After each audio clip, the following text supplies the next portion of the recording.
Hi, welcome to the Wooden Spoon powered by Vandevi and Vaidehi Hing. This is Chef Nupur Varma.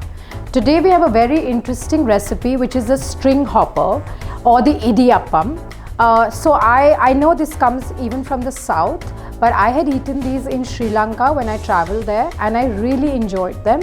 So here's the recipe for it. So I've got some rice flour which goes into a bowl, some salt, and this is boiling hot water. I'm going to mix this into my mix of rice flour and salt, either with a whisk or a wooden spoon to ensure no lumps. So that's boiling hot water.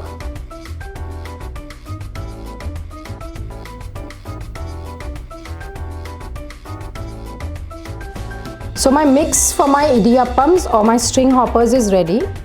I've got this sancha, which is what we use for making chakris.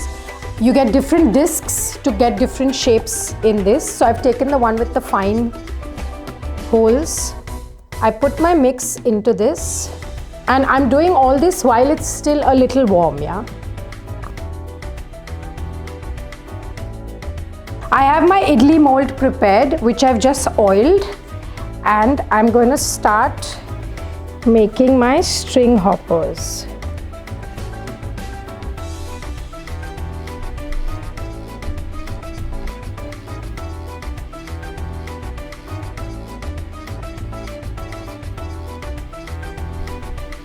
This goes into my steamer for about 10 minutes till it's cooked.